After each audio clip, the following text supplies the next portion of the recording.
Oke, selamat berjumpa kembali di channel YouTube saya. Hari ini tanggal 13 Februari 2024 ya. Mungkin sedikit info aja nih. Sebenarnya saya masih hold posisi. Jadi kemarin ternyata belum bisa TP juga seperti yang diharapkan karena ternyata kemarin market itu adalah sideways. Nih. Nah, saya lagi ada di pair USD JPY. Jadi ya ini dari kemarin nih, hari dari sini ya, dari kemarin itu sempat jadi dia turun terus balik lagi naik ke area ini, di area range ini ya. Nah, seperti itu.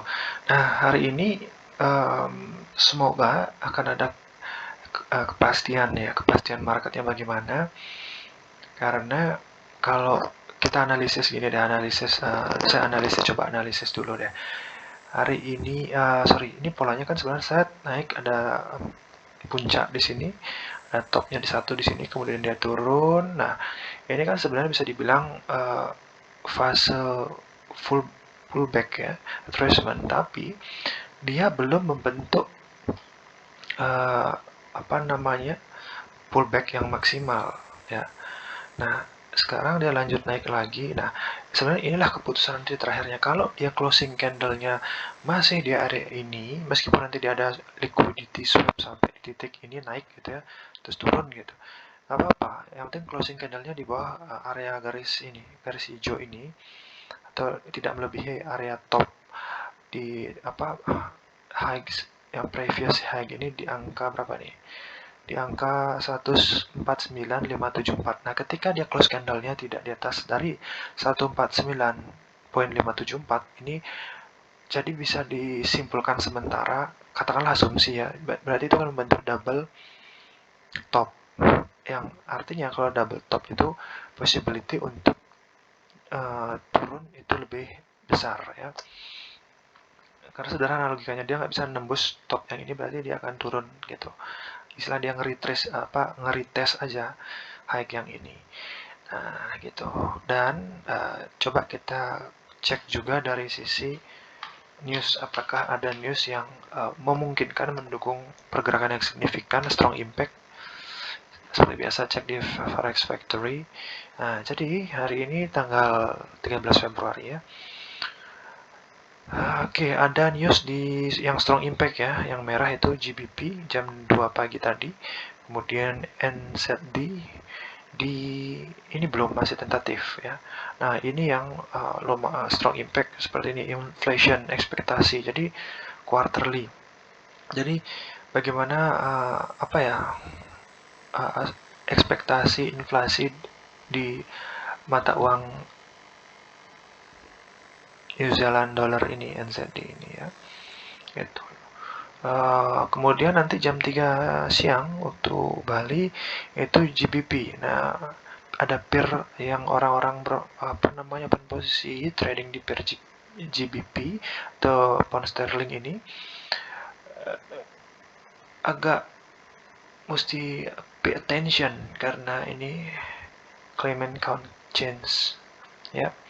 Kemudian di 3.30 atau setengah 4 siang nanti ada Swiss franc ya. Kemudian ada CPI. Nah, ini lumayan strong impact ini. Kemudian jam setengah 10 malam nanti ini nih komplek ini US dollar. Nah, kebetulan saya tradingnya kan pairnya di USD JPY, jadi pasti akan berdampak. Dan ini semua CPI. Wah, apa itu CPI? Nah, yang belum tahu nih, kalau yang udah tahu sudahlah ya. Silahkan tutup telinga yang belum tahu, Pak. Ya, apa itu CPI? Coba kita klik ini di kolom detail ini, kita klik ya. CPI apa sih kepanjangannya? Ini kepanjangan adalah Consumer Price Index, CPI. Ya, ini Consumer Price Index. Nah, kemudian apa sih itu why traders care? Kenapa sih kita mesti aware dengan ini? Kenapa sih kita mesti peduli dengan news ini? Karena apa? Consumer price account for a majority of overall inflation. Jadi ini adalah tingkat daya beli orang itu terkait dengan bagaimana pengaruhnya inflasi secara umum gitu. Nah, dan selalu inflasi itu adalah hal yang sangat penting untuk nilai dari currency yang bersangkutan gitu ya. Apakah nanti itu berdampak menaikkan dari value-nya atau menurunkan dari mata uang tersebut gitu ya. Nah, sementara kalau ngomongin CPI sendiri atau Consumer Price Index itu yang mesti kita lihat highlight adalah ini. Jika actualnya lebih besar daripada forecast, itu bagus untuk pair yang kita tradingkan, dalam hal ini USD-nya. Ya, artinya trennya akan naik kalau actualnya lebih besar pada forecast. Coba kita lihat. Oke, actualnya kan belum kelihatan nih, forecastnya 0,2% ya. Kita ngomong CPI yang ini.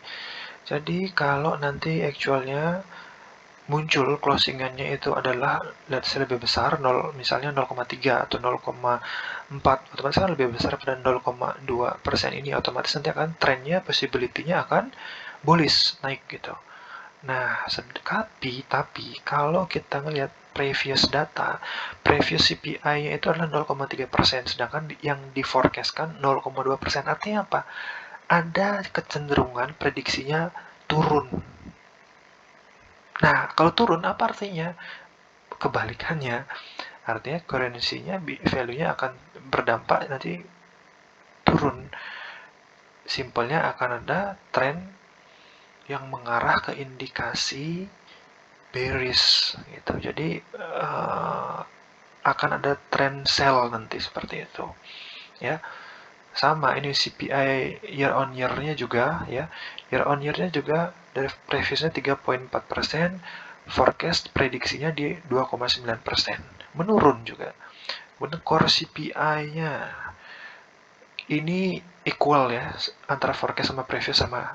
Nah, cuma ini equal, ini lebih kecil, ini lebih kecil. Jadi lebih banyak yang lebih kecilnya ya, garis besarnya. Jadi bisa dibilang nanti trennya akan turun atau bearish ya. Kalau melihat dari data forecast ini ya, terkait dengan CPI ya, jadi begitu kurang lebih ya. Jadi kalau merujuk kembali nih ke cerita open posisi saya saat ini, kalau data tadi benar closingannya, maka akan tren turun atau bearish atau open posisi sell cenderung. Nah, pergerakannya turun. Nah, bisa jadi akan nyentuh area fair value gap ini ya. Nah, kenapa saya TP di sini, area sini? Karena ini adalah area fair value gap. Ini adalah area fair value gap ditambah. Ini adalah golden ratio Fibonacci retracement di angka 0,5 dan 0,6. Ini maka, dan ini sudah saya warnain warna golden dan orange ya.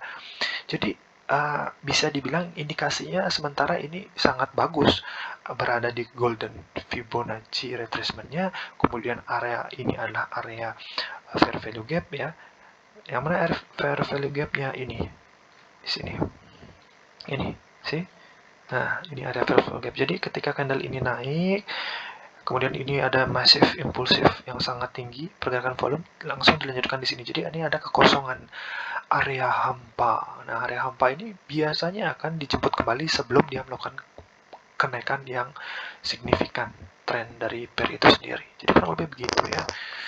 Let's see akan seperti apa. Seru banget sih sebenarnya kalau menurut saya. Jadi saya sendiri masih hold position saya ya. Ini posisi lumayan alot. Saya open posisi Jumat, balik lagi cerita yang kemarin. Saya tahu, saya paham bahwa Jumat itu adalah harinya abu-abu, karena orang udah malas trading karena besok market mau tutup weekend kan, Sabtu Minggu. Saya pengen aja nyoba peluang. Nah, waktu itu saya buka di sini ya, ternyata benar seperti pada umumnya trennya ranging atau choppy market. Jadi kumplak-kumplak, jadi apa ya, semangat antusias orang trading kalau Jumat itu ngeri-ngeri sedap gitu. Kadang bisa ada volume, kadang diam di sana aja, choppy market seperti itu atau ranging ya. Kurang lebih begitu ya. Oke, kita saksikan aja nanti bagaimana. Semoga saya bisa update video tambahan lagi. Semoga TP ya, take profit hari ini seperti itu. Oke. Balik lagi, nggak bosan-bosan saya ngingetin buat teman-teman yang mampir ke channel saya yang belum subscribe, tolong di subscribe karena saya berusaha untuk melakukan analisis harian. Setiap hari nanti akan ada video-video baru. Kemudian kita akan bahas dengan kemampuan yang saya miliki, tentunya sangat terbatas. Tapi balik lagi, channel ini saya buat untuk belajar bareng-bareng bagi para pemula yang baru belajar terjun dunia forex ya. Yuk kita bareng-bareng belajar, yuk kita diskusi bareng-bareng di kolom komentar kalau ada hal yang kurang berkenan atau dirasa dalam analisis saya kurang cocok, nggak apa-apa, komen aja di kolom komentar. Saya dengan senang hati akan membaca, akan saya respon ya. Buat para yang sudah suhu sepuh gitu, um, dimohonkan untuk tetap berpartisipasi. Silahkan berikan wejangan-wejangan di kolom komentar. Sekiranya ada yang perlu kita perbaiki begitu ya. Oke, demikian ya. Saya rasa cukup ya. Nanti kita lanjutkan lagi. Oke, terima kasih kawan-kawan.